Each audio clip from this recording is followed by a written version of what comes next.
बिस्मिल्लाहिर्रहमानिर्रहीम, अस्सलाम वालेकुम, हेलो एवरीबॉडी। कैसे हैं आप? उम्मीद है आप सब खैर खैरियत से होंगे, अपने अपने घरों में खुशो खुदम होंगे।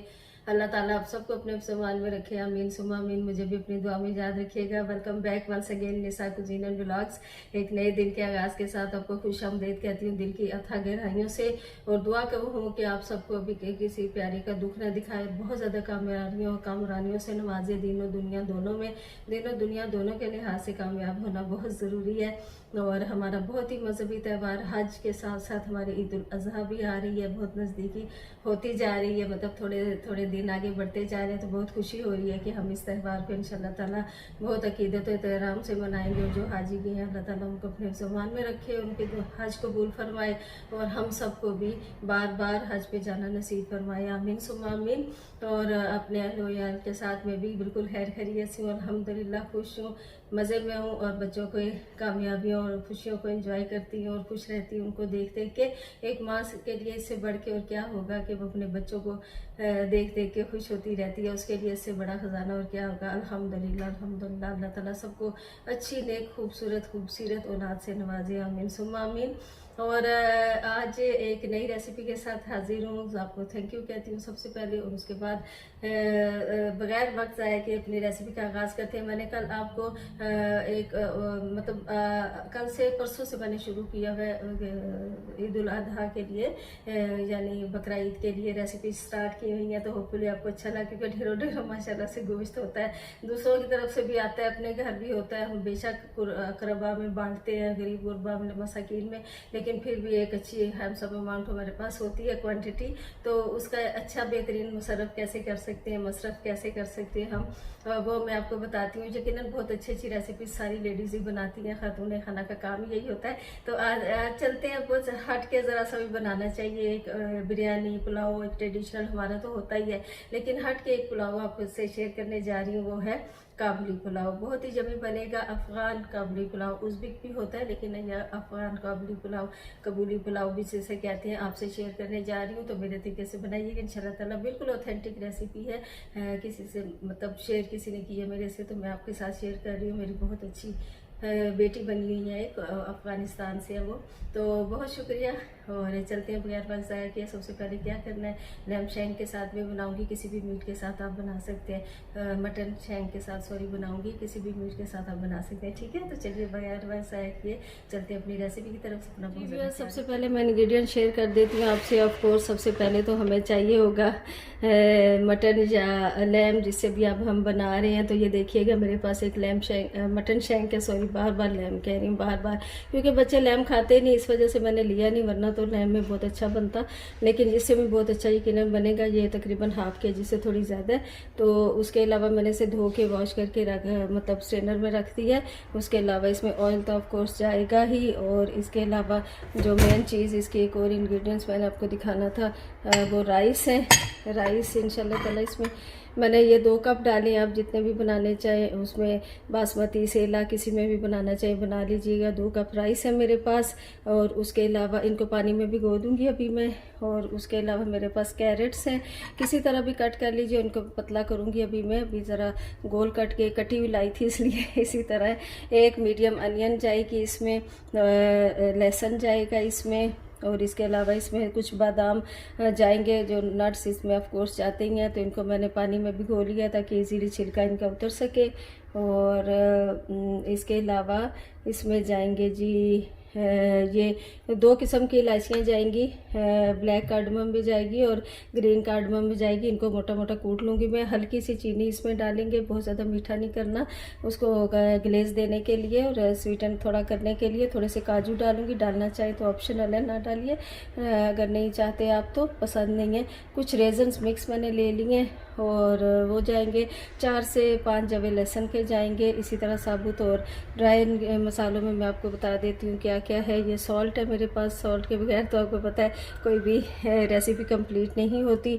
और सॉल्ट इसमें भी जाएगा, यखनी में भी, और फिर देखेंगे अगर चावलों में कम हुआ तो, नहीं तो एक ही दफ़ा जाएगा। इसके अलावा इसमें साबुत ज़ीरा जाएगा, देखिएगा ये, और ये इसमें ब्लैक पेपर जाएगी, ये इसमें जाएगी थोड़ी सी टर्मरिक पाउडर, हल्दी पाउडर, और इसमें पिसा हुआ ज़ीरा भी जाएगा। तो देखिएगा ये इंग्रेडिएंट्स ऑलमोस्ट मैंने आपसे सारे शेयर कर दिए हैं। तो चलिए अपनी रेसिपी का स्टार्ट करते हैं। सबसे पहले गोश्त का कुछ कर लेते हैं क्योंकि वो टाइम लगाता है गलने में, और चावल भी धो देते हैं। जी भैया, सबसे पहले मैंने एक ले लिया प्रेशर कुकर, उसमें डाल दिया ऑयल इसमें 1 कप जाएगा तकरीबन, और पहले से डाला हुआ मैंने, इसमें थोड़ा सा और डाला है। और ये गर्म होने पे आए तो इसमें ये हम इस तरह इसको पकड़ के शैंक को तो इसमें फ्राई कर लेंगे। ये देखिएगा अच्छी तरह से इसे दोनों साइड से फ्राई कर लेंगे हम।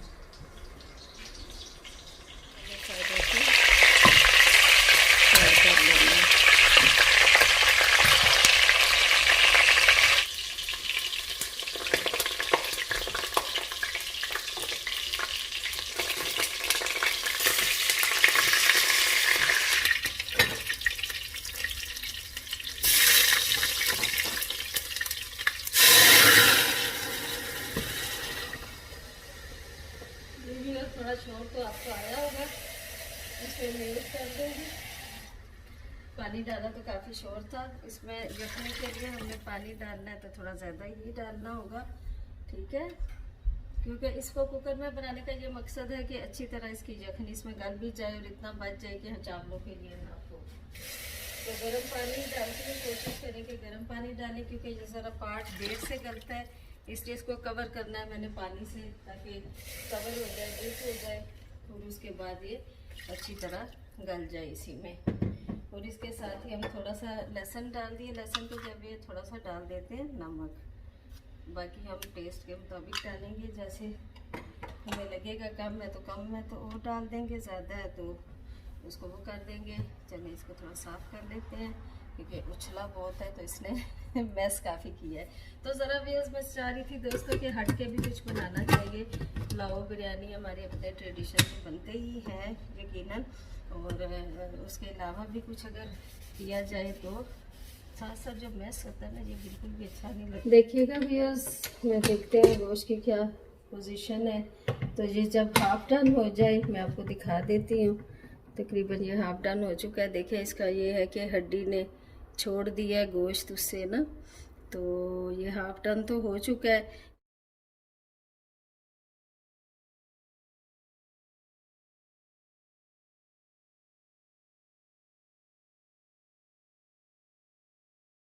चीज़ में बताना भूल गई, बहुत इम्पोर्टेंट 2 किस्म की इलायचियाँ भी इसमें डालिएगा, एक्सक्यूज़ कीजिएगा, मैंने आपको इंग्रेडिएंट्स पर दिखाई थी। ये देखिएगा 2 किस्म की इलायचियाँ भी इसके अंदर जाएंगी। अब इसको हम बंद कर देते हैं मज़ीद 10 मिनट्स के लिए। रिव्यू सब डन हो चुका होगा इंशाल्लाह ताला हमारा मीट, क्योंकि 2 बार इसे रखा है। एक दफ़ा वो स्पाइसेस के बगैर, क्योंकि पहले अगर स्पाइसेस डाल देती तो उसमें क्या होता कि बहुत ज़्यादा उसका कलर ब्लैक हो जाता है ना। तो ये देखिएगा माशाल्लाह से बहुत अच्छी तरह टेंडर हो चुका है। इसको हम बाहर निकाल लेंगे, और एहतियात से निकालना है क्योंकि गर्म है ये बहुत ज़्यादा, क्योंकि एंड में इसको रखेंगे हम राइस के ऊपर। तो एक प्लेट में मैं इसे निकाल लेती हूँ, इसकी बोटियाँ भी अलग हो जाएंगी। देखिए अल्हम्दुलिल्लाह बहुत अच्छी तरह से इसका मीट टेंडर हो चुका है। ये देखिएगा कितना खूबसूरत कलर आया ना इस पे, ये देखिएगा। इसको मैं मीट इसका अलग कर लेती हूँ, इससे शैंक से अलग कर लेती हूँ मीट को। देखिएगा होपफुली आपको नज़र आ रहा होगा।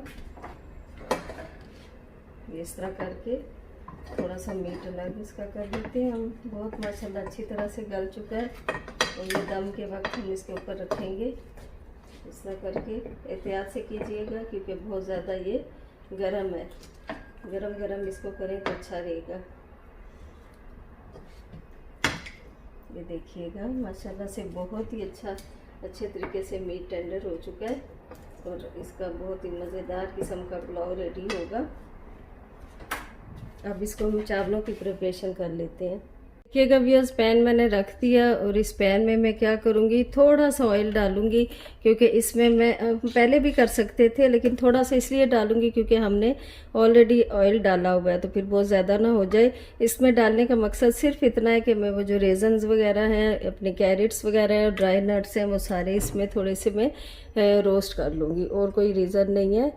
क्योंकि पहले भी हम कर सकते थे, लेकिन अब प्याज भी इसी में फ्राई करूँगी और फिर चावल की प्रिपरेशन करूँगी। कैसे देखिएगा, सबसे पहले क्या डालते हैं इसमें, देखिएगा सबसे पहले कैरेट्स को डाल लेते हैं। किस तरह भी काट सकते हैं कैरेट्स को, क्योंकि मेरे पास ऑनेस्टली वो साबुत वाली कैरेट्स नहीं थी, मेरे पास ये गोल गोल कटी पड़ी थी, तो उनका मैंने पीसेस में कट कर लिया। खैर हमने तो कोई बात नहीं, जो भी हो, लेकिन कैरेट से मेन मकसद तो ये है कि हमने कैरेट्स डालनी है, दूसरी खूबसूरती में ज़्यादा अच्छी लगेंगे। अब इसमें मैं ये रेजन्स कर लेती हूँ, और ये बादाम है मेरे पास, कोई सा भी आप ड्राई फ्रूट डालना चाहिए, पिस्ते भी डाल सकते हैं, थोड़े से कैश्यू नट्स हैं, बस हल्का सा इन्हें सौते ही करना है, बहुत ज़्यादा नहीं है। ये देखिएगा निकाल लिया मैंने इनको, भी मैं डाल दूंगी। उसमें डालने से पहले मैं हल्की सी इसमें चीनी स्प्रिंकल कर दूंगी, बहुत ही अच्छा इसका टेस्ट फ्लेवर आता है फिर चावलों के साथ मिलकर। मैं प्याज को इस तरह कट करके फ्रिज में रखती हूँ, फ्रीज़र बैग में, ताकि दूसरी चीज़ों में इसकी स्मेल ना जाए, तो इसलिए ये जो मैंने कट किया था इसको डाल दिया था इसमें। तो ये देखिएगा बहुत इजी बन जाता है, बस स्टेप्स होते हैं जिनको फॉलो करना होता है। थोड़ा सा आज मेरा ट्राइपॉड मसला कर रहा था तो टूट चुका है, माशाल्लाह से जो नया लिया था। इन प्यारे दोस्तों, इनको मैं ऐसे ही करके डाल लेती हूँ इसमें सारे। इसमें डालने का सिर्फ एक ही मकसद है कि ये गर्म रहे ना, और अच्छी तरह से इनको फिर जब हम डालेंगे तो अच्छे सॉफ्ट से होंगे। इस तरह करके इसको किसी भी चीज़ में रख सकते हैं हम, कंटेनर है तो उसमें रख लीजिए, अगर फॉइल है तो उसमें रख लीजिए, कोई हार्ड एंड फास्ट रूल नहीं है, फॉइल इजी रहती है। प्याज तो हो चुका है ब्राउन, इसमें ये सारा स्टॉक डाल देते हैं।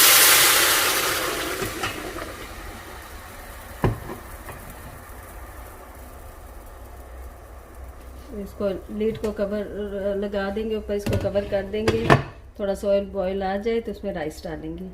जी देखिएगा ये अच्छी तरह से बॉयल हो रहा है, और बॉयल हो रहा है तो यखनी, तो इसमें स्टॉक में हम ये सारे राइस डाल देंगे जो कि मैंने पहले से सोक करके रखे हैं, सारे के सारे इसमें डाल देंगे। और ये देखिएगा हम पकड़ के डाल, ये देखिएगा जी कितना अच्छा माशाल्लाह से पानी ड्राई हो चुका है। चूल्हा ऑफ कर देते हैं और इसको आप दम पे रखेंगे। दम पे रखने से पहले इसमें ये मीट इसके ऊपर डाल देंगे हम, और थोड़े से रेजन्स अभी डालूँगी, थोड़े से मतलब ड्राई फ्रूट और रेजन्स, और थोड़े से जो हैं वो मैंने रखे हुए हैं गार्निश के लिए। तो देखिएगा इस तरह कवर करके दम देंगे, और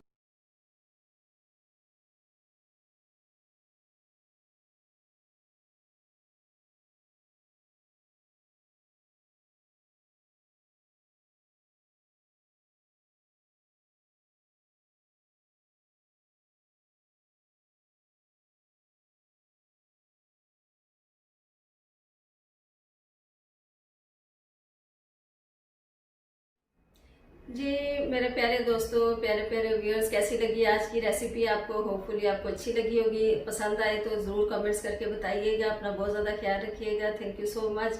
टेक केयर। अल्लाह हाफिज़। बाय।